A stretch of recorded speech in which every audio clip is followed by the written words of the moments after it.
it was the first month of work and my parents came to visit me and they were at the theme park while I was working during the day. And so I'm running out to go stand on the corner thinking that I'm going to surprise them. And right as the tram is approaching, I hear a, "Hey, kid!"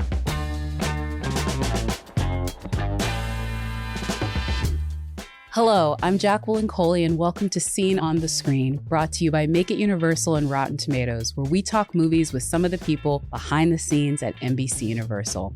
When entertainment works best, sometimes it opens a window into a world we've never imagined. Other times it shows us a mirror image of our lives with a heightened sense of home. In today's episode, you'll hear about how movies can bring back the soundtrack of your childhood, how full circle moments can catch you by surprise, and why movies can help us explore our own family history. My guest today is Mari Lozano. Hi, Mari. Welcome.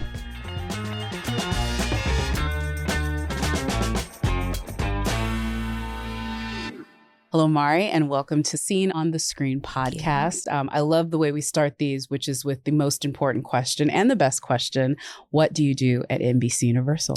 Thank you so much for having me. My name is Maria Antonieta Morales Lozano. I go by Mari Lozano, and I am a media manager here at NBC Universal. So I, along with my team, oversee the strategy and the execution of our media campaign. So really hitting consumers where they are, making ourselves and our films a part of pop culture, and being a part of those pop culture moments throughout it. So whether it be a TV spot in the big game or a ginormous billboard that's advertising and lighting up our next title, I help oversee all of our media campaigns.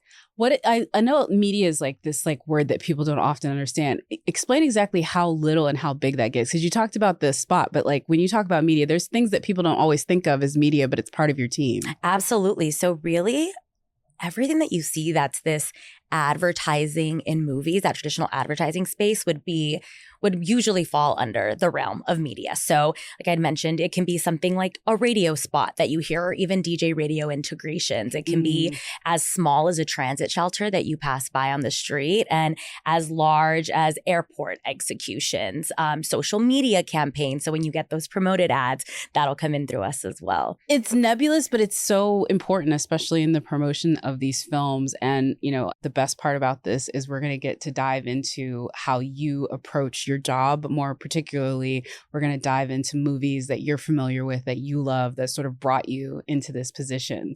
And the way we're going to do this is with my lovely popcorn buckets over here. This first one is actually going to be hopefully some films that and resonate for you. I'm going to give you a quote. You're going to hopefully remember what film it's from, and then also tell us a little bit about why this is a film that you particularly like or resonates with you. Great. Quote number 1. The rest of the world may follow the rules, but I follow my heart. Do you know what that one's from? I do. This one is near and dear to my heart. That comes from Coco. Definitely a movie that I watch at least once a year, if not more. I have a very strong connection to my Mexican heritage. And so every year I do a Dia de los Muertos altar. And so when I do it, I watch Coco habitually. And I think a lot of the themes, especially with that quote, is the way that I like to lead my life, and that I've been able to follow my dreams and just follow my heart to be able to get to those dreams. Also, the music of it. I think you were telling me about your folklorico background too, which I thought was just a Renaissance woman over here. That's so cool. Something exactly, the representation that I'm able to get through Coco. So I did folklorico dancing growing up, but then I also played mariachi, and mariachi was the very heart of my passion throughout my phases of my eras of being a musician. But mariachi definitely resounded with that. And just being from Tucson, mariachi culture there is so big. It's what you do growing up. It's what you get involved in. And so just really seeing the portrayal that the film had for my culture and being such a beautiful thing. So often I think mariachi is confused as just like Chuck E. Cheese animatronics, when truly there's so much more depth and culture and beauty behind all of it. So I loved to see that come to screen in a beautiful way. I think for some people watching this, they maybe don't even realize that there are female mariachi players. And so tell me a little bit more about your history with it and what you love about that aspect of performance. Absolutely. So I think that mariachi is something that is just so key to Tucson, where I grew up. It's really the heart and soul. The music of mariachi is the heart and soul of my hometown. I mean, it's everything from we all go to this 11 a.m. mariachi mass. It's very different and it's unique.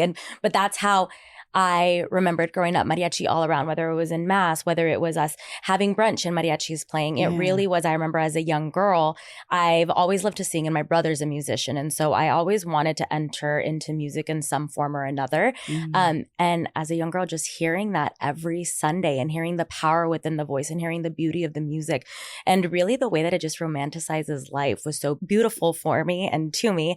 And so it quickly became my passion. I started playing at a very young age. Violin. Well, I always sang, and my brother told me, if you don't pick up an instrument, no one's going to take you seriously.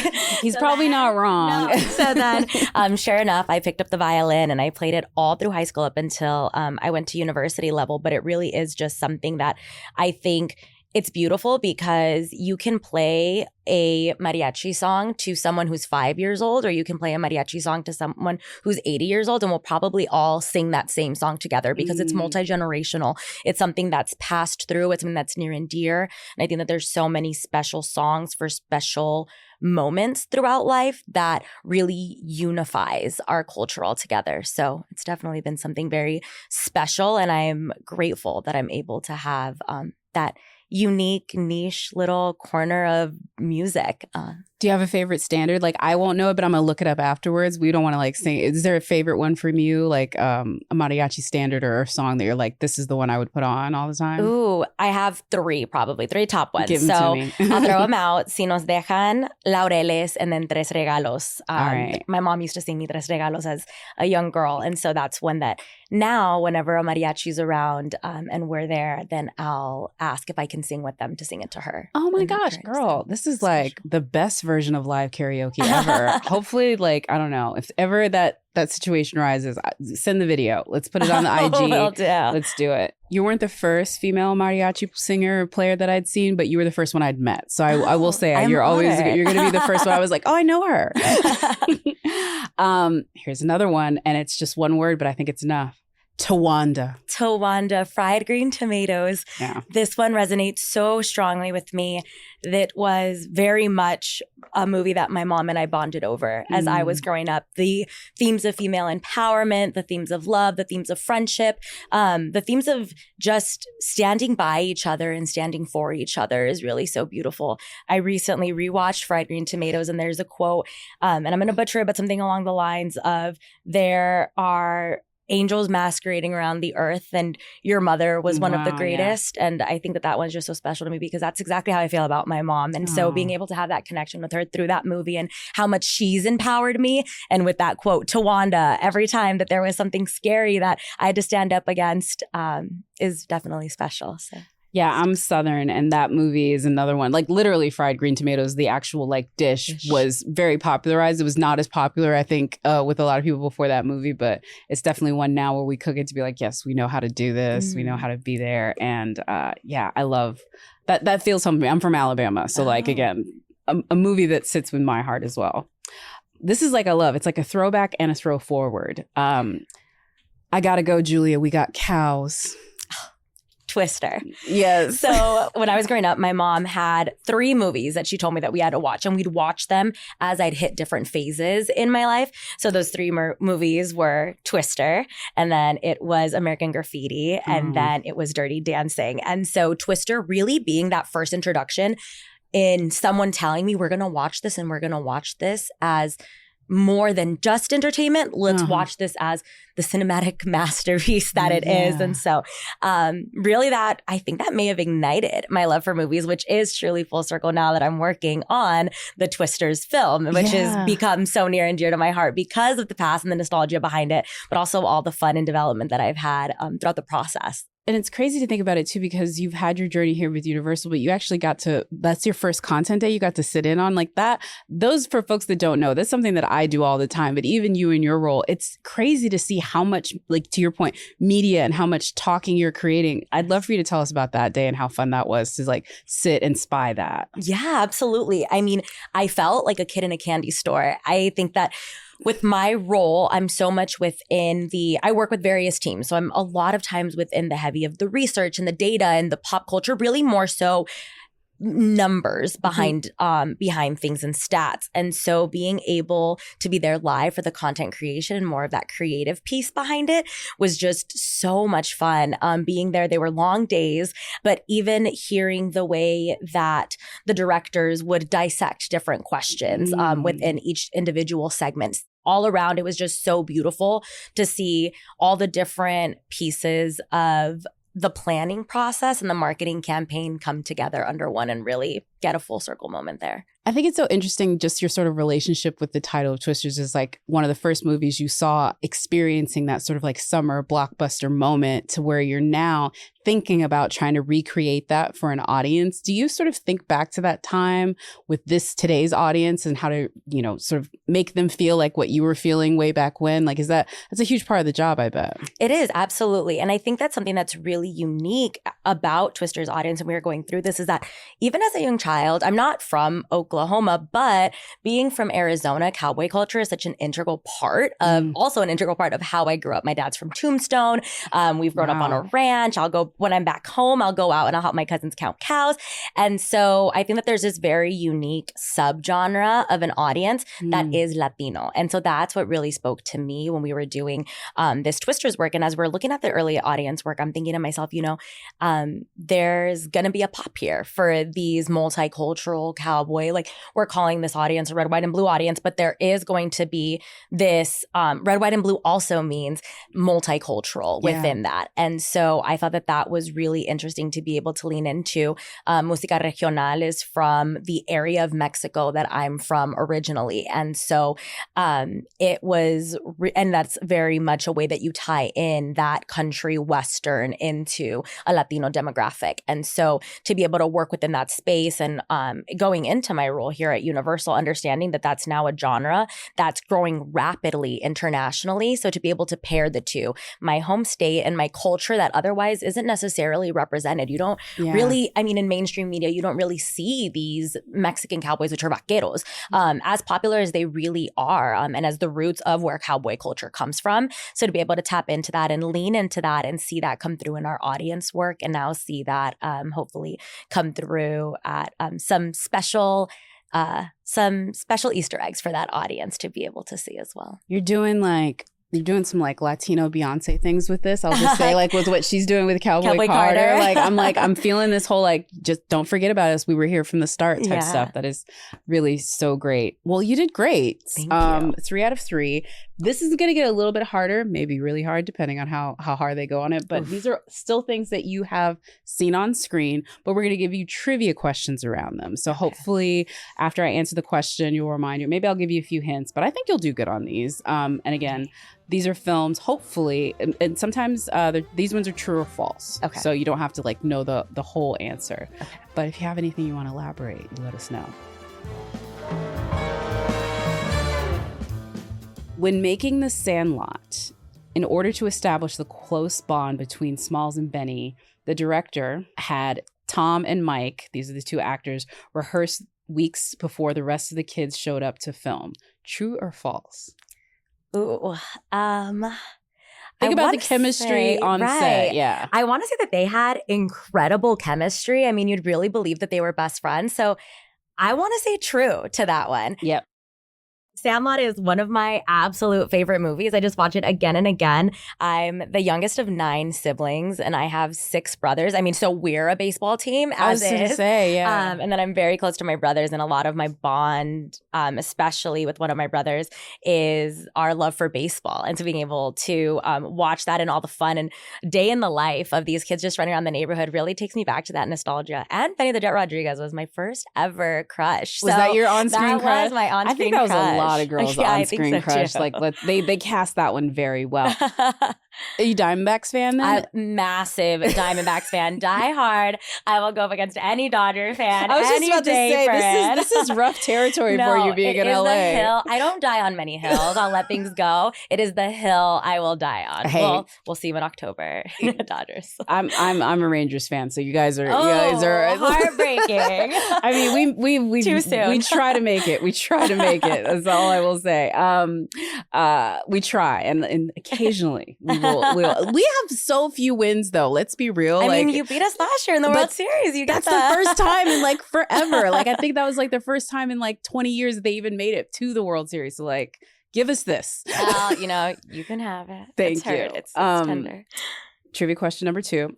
When Robert Zemeckis and Bob Gale were writing the first draft of Back to the Future, the head at Universal at the time tried to get them to change the title to Spaceman from Pluto. True or false? Like, that can't be true. I want to say false. What a title.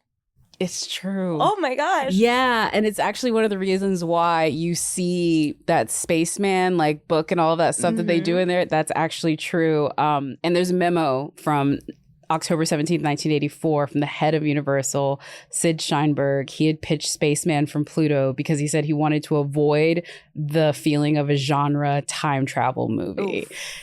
Spielberg had our back. He didn't go with that, but this is not the only like crazy thing from the production of this that I've learned. Now, I don't know this to be true, but I've been told, so take me for what I was, that originally the reason why Doc Brown and Marty were friends was because he was making drugs that Marty was then selling at school. Like the whole Back to the Future story was a much darker story originally. Right. Because if you think about it, like, why are they friends? You know what I mean? Like, why is this why do we know each other? But he needed the money to like fund, because he like basically wasted all of his family's money trying to build this time machine. And this was like him towards the end, which makes sense why he's friends with the neighbor kid. I mean, I'm glad they ditched it and made it more family friendly. But again, I think it's a really great movie. But what do you love about it? I think that people often ask the question, if you could spend a day with any character, who would you spend it with? And I think I would go with Doc Brown because I would love the ability to go back in time and be a part. I'm a huge FOMO type of person. My friends know that I'm the worst at saying no to things because I don't want to miss out on anything. And so I would love to go back to those moments that I missed out on because I wasn't born yet. So, I mean, I'm a huge festival person. So even the likes of things like Woodstock, where you're able to really see these iconic moments live out, maybe from a distance, but see them live out. But then also to be part of just really iconic, amazing moments throughout history. My mom was really involved in the Chicano movement growing up, and she would march alongside Dolores Huerta and Cesar Chavez, those likes of just really incredible activists and people that really made strides for us. And so I think to be able to be part of those movements that have just been so implemental in my culture, but then also to see my mom in her glory days and be able to see that.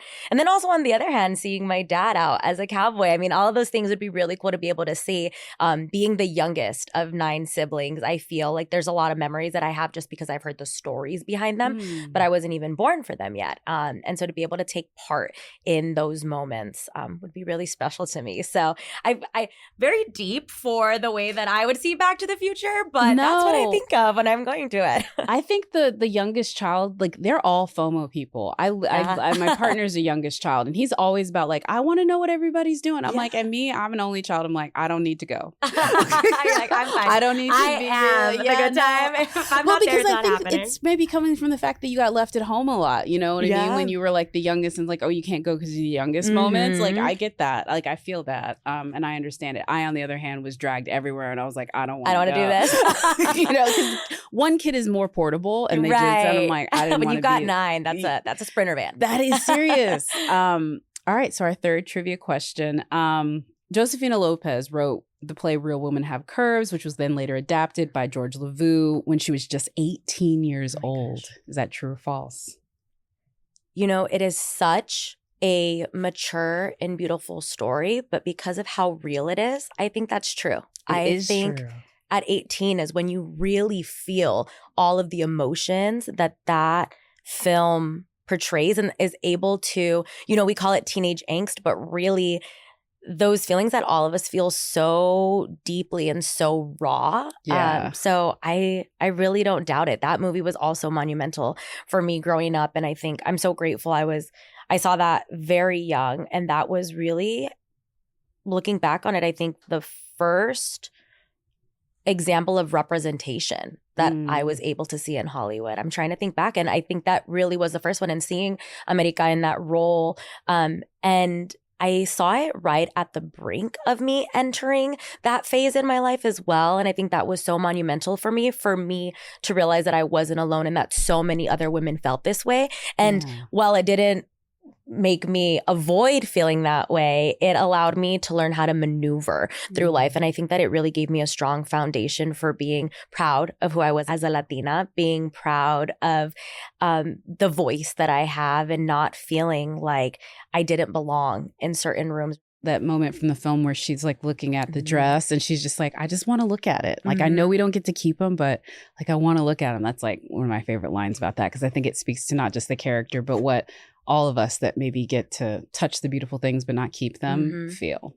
So thank you for being such a great sport with all the trivia and all of the quotes. And I think since I have been asking you everything, it would be only fitting that you get to ask me a few things. And so we're going to literally dive into the world of Universal Studios. Great. Which is a world I think you told me that you have been kind of obsessed with, like long before you started working here. All right, I'm going to hand you the globe. This is on you. And then I'd love for you to tell me a little bit more before you like open that up about your relationship with Universal. Yeah. So, I am so blessed to say that I am in my dream job. Ever since I was a little girl, I've just had a love for film altogether, but very specifically, I've had a love for this studio. Being in Arizona and being in such close proximity to LA, every summer we would do the theme park circuit. And so one of those theme parks was Universal. And I have clear, vivid memories of riding and doing the studio tour, which was my I cannot miss first thing when we get to the park activity every time, every year. And I used to look at the cars riding on the back lot and I'd think, God, what I would do to just be one of those cars one day. And it seemed like such a pipe dream. It seemed so far away because being from Arizona, having no connections with the industry, it just seemed like something that was a dream. But just coming from such amazing parents who helped me to push my dream and to chase my dreams and give me the confidence behind them, it was really special because before I came to work at under our media department directly. I was working at our agency and I had a meeting here on the back lot and the parking lot just happened to be full. So I had to drive back towards the western town. As I'm driving back, I'm passing the studio tour and all these little kids are waving at me. And in that moment just felt so full circle. And I waved back with tears in my eyes and immediately called home to let my parents know about that moment just because it was truly a moment when I felt like my dreams and all the hard work that had been put in by the village that supported me and all the hard work that I put in as well paid off. And it was definitely special because then fast forward a couple of years, once I got called to work directly here at Universal, it was the first month of work and my parents came to visit me and they were at the theme park while I was working during the day. And so I told them, give me a call when you're coming down like that road of movies, like Hall of Fame that we have. And so I'm running out to go stand on the corner thinking that I'm going to surprise them. And right as the tram is approaching, I hear a, hey kid. And it's my dad, my mom, and the entire tram car waving at me because of course my parents had bragged to the entire car that their daughter was working at Universal. So to not only be able to wave at all the little kids who I hope are also setting these big dreams for themselves, but also to be able to wave to my parents who allowed me to dream so big and accomplish those dreams has really just been so special. So this place is near and dear to my heart. I love that. And also, I will say I was not on that tram ride, but I am sure you were not just working at Universal. Your parents were telling you, oh no, she runs this place. She is Donna Langley who? That's our CEO, by the way. The studio chairman. But like literally, they would have been like, no. My daughter is running everything. The just manifestation of that. I'll take it. All right, let's go ahead and dive on in. You can turn the tables on me. And there you go. Great. Awesome. Perfect. This is another quiz based off of quotes. Great. I get multiple choice though, because these are not things that I've seen on screen. Okay. And so if you want to ask me the questions in here, I'll get an ABC answer for them. And let's see how I do. Great. Let's do it. I have an announcement. There's a colonial woman on the wing. I saw her. There's something they're not telling us. She was churning butter.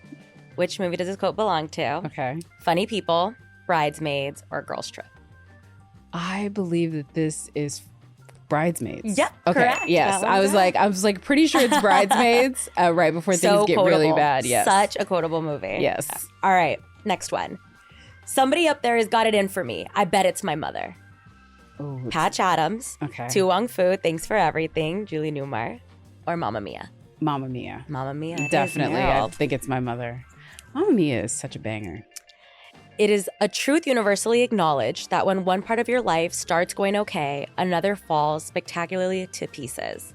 Bridget Jones' Diary, This Is 40, or Pitch Perfect. That is Bridget Jones' Diary, which is half of a Pride and Prejudice quote because that is based off of Pride and Prejudice as well. Yes, that's a good one. Ugh, I love that movie. Mixing in the quotes and the trivia. Listen, when y'all promote the media for the new one, you call me because we're doing a new one and I can't wait. I love that movie. We'll see about content day. Yeah, exactly. You're the most beautiful, exciting thing I've ever seen in my life, and I don't know anything about you. Thank you. 16 Candles. I know. I always think. Thank you. If I'm reading to myself. 16 Candles, American Graffiti, American Pie. 16 Candles. No, American Graffiti. It is? It is American Graffiti. I did not remember that one at all. Absolutely love it. I have not seen American Graffiti in a long time, so that's not surprising. I'm like, is it 16 Candles? All right. It does sound like it would be from 16 Candles. It does sound like it would be from 16 Candles. I thought she was saying that Sounds to herself. It's John okay. Hughes. I'm sorry, John Hughes. sorry, George Lucas. Apologies. Well, thank you. I did okay. 2 out of 3. See, yeah, that was great. I feel good about it too. That was 3 out of 4. That was good. Oh, it was good? Okay. was, yeah. I appreciate it. Well, thank you for letting us dive into the world of Universal. Thank you for telling us about your incredible history and for being one of the great parts of NBC. So grateful to be here and be able to share these stories. So appreciate it. Thank you.